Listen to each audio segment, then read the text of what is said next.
आजचा व्हिडिओ खास आहे त्या सगळ्या मंडळींसाठी ज्यांना भाकरी पिठलं म्हटलं की तोंडाला पाणी सुटतं। घरात भाजी नाही आहे, वेळ कमी आहे आणि तरीही काहीतरी झणझणीत आणि चवदार हवं आहे तर शेवटपर्यंत व्हिडिओ नक्की पहा। आज आपण बनवणार आहोत एकदम झटपट बेसनचं पिठलं।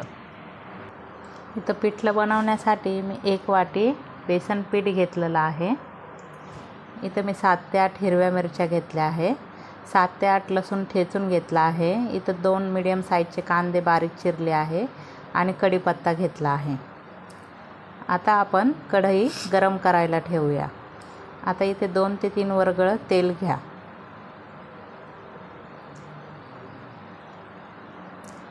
तेल गरम झालं की लसूण टाकूया आपण आणि आता मोहरी टाकूया। मोहरी चांगली तडतडली पाहिजे आणि चांगला आता परतून घेऊया। थोडेसे जिरे टाकले आहे, हिंग टाकूया, हिंगाने चव छान येते। चिरलेल्या मिरच्या आणि चिरलेला कांदा तेलामध्ये टाकून घेऊया। कांदा मी इथं थोडा जास्त घेतला आहे, तुम्हाला जर कमी आवडत असेल तर कमी टाका। आता सर्व आपण परतून घेऊया। कांदा इथं लालसर होत आहे, कमी गॅस केलेला आहे। तर आता इथं 1 बाउलमध्ये आपण बेसन घेऊया। आता इथे अर्धा चम्मच हळद टाकली आहे। आता पाणी थोडं थोडं घेऊन ना आपण बाउलमध्ये म्हणजे बेसनमध्ये ॲड करणार आहोत। त्यात गिठोळ्या झाल्या नाही पाहिजे म्हणून थोडं थोडं पाणी करून टाका। आता जितकं मी बेसन घेतलं होतं तितके मी 2 वाट्या पाणी बाउलमध्ये टाकलेलं आहे, थोडं थोडं करून। तुम्हाला जर कमी जास्त हवा असेल तर तुम्ही त्याप्रमाणे ॲडजस्ट करू शकता। आता व्यवस्थित असं ढवळून घ्यायचं आहे बघा।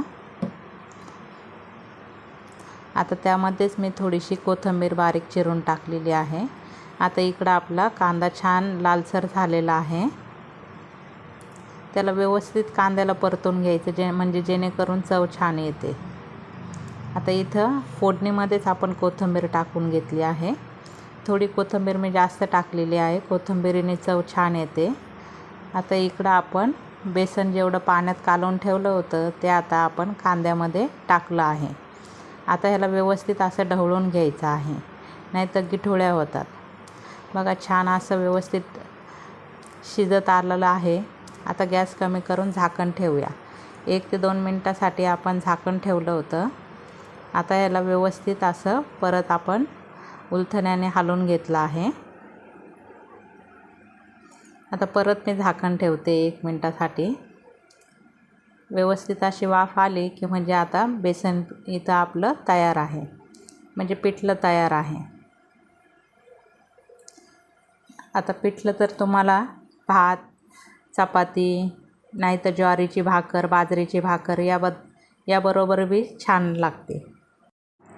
तयार आहे इथं आपलं बेसनचं पिठलं। तर व्हिडिओ आवडला असेल तर व्हिडिओला लाईक करा, चॅनलला सबस्क्राईब करा।